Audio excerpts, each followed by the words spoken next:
ঘরের জানালা দরজা বন্ধ থাকলে কোথা থেকে যে আসে এত ধুলা ময়লা। একদিনের জন্য এত বড় ক্ষতি হয়ে যাবে, একটা বছরের জন্য লস প্রজেক্ট। আজকে তো 6 মাসের চাল সংগ্রহ করে রাখলাম, আর এই তো ঘোলাটে পানিরও একটা গল্প। আসসালামু আলাইকুম, সবাই কেমন আছেন? ওয়েলকাম জানাচ্ছি আমার নতুন ভিডিওতে। গতকালকে আমি গিয়েছিলাম একটু ডাক্তারের কাছে। আব্বু আম্মু ফোন দিয়ে বারবারই বলতেছিল একটু তাদের বাড়িতে যাওয়ার কথা। বুঝেন তো, মেয়েদের এই বয়সটাতেই বাপের বাড়ি যাওয়ার সময়। আম্মু বেঁচে আছে বলেই তাদের কথা শুনলাম, না থাকলে তো কেউ আর ফোন দিয়ে বলবে না যে একটু এসে ঘুরে যা।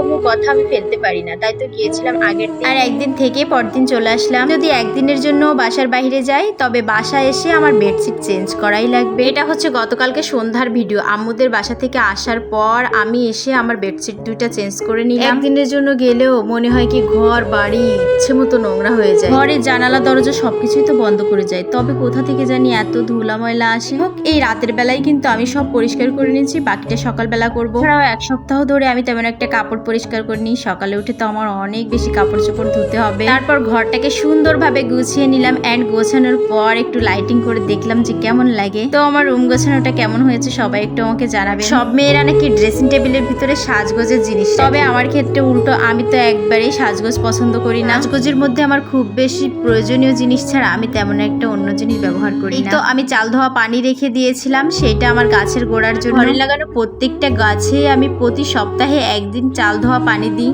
এবং আমি আজকে 2টা রুমই গুছিয়ে নিয়েছি। একা মানুষ বাসায় থাকি, তার জন্য তো 2টা রুম রেগুলার ব্যবহার করি। বাকি রুমগুলো আমি ব্যবহার করি না প্রয়োজন বিশেষ ছাড়া। তবে আমার আরো একটা রুম ব্যবহার করা খুব বেশি প্রয়োজন, সেই জন্য সেই রুমটাতে ফ্রিজ রেখে দিয়েছি যাতে 2-4 বার দিনের ভিতর সেখানে যেতে পারি। চলে আসি আমার সেই লস প্রজেক্টের বিষয়ে। যেদিন আমি আম্মুদের বাড়িতে যাই সেদিন রোহান সকালবেলা উঠে ছাদে গিয়ে আমার আম শক্ত দিয়ে আসছিল। আমি তো সেটা জানি না, তাই আমি আম্মুদের ওখানে গেছি। আর বাসায় এসে যখন সকালবেলা ধুয়ে ছাদে মেলে রাখতে গেছি তখন দেখি আমার আম শক্তর এই অবস্থা। পুরো বছরই হয়ে যেত আমার, যাই হোক সব নষ্ট হয়ে গেল, কিচ্ছু করার নাই, রিজিকে নাই। তাই এদিকে আমার সিঁড়ি ঘরের জানালার গ্লাসটা অনেক নোংরা হয়ে গেছে, ওইগুলো একটু পরিষ্কার করে নিলাম। এবার চলে আসলাম দুপুরবেলা রান্না করতে। দুপুরবেলা রান্নার জন্য তরকারিগুলো কেটে নিয়েছিলাম, এবার ধুয়ে নিচ্ছি। প্রতিদিন ভাত রান্না করি রাইস কুকারে। রাইস কুকারের পাতিলে আমি চালটা ধুই না, চালটা আমি অন্য গামলায় ধুয়ে নিয়ে তারপর রাইস কুকারের পাতিলে। এতে করে হয় কি পাতিলটা একেবারে শুকনো থাকে, তার জন্য আমার রাইস কুকার গুলো নষ্ট হয় না। এন্ড আমার এই রাইস কুকারটার বয়স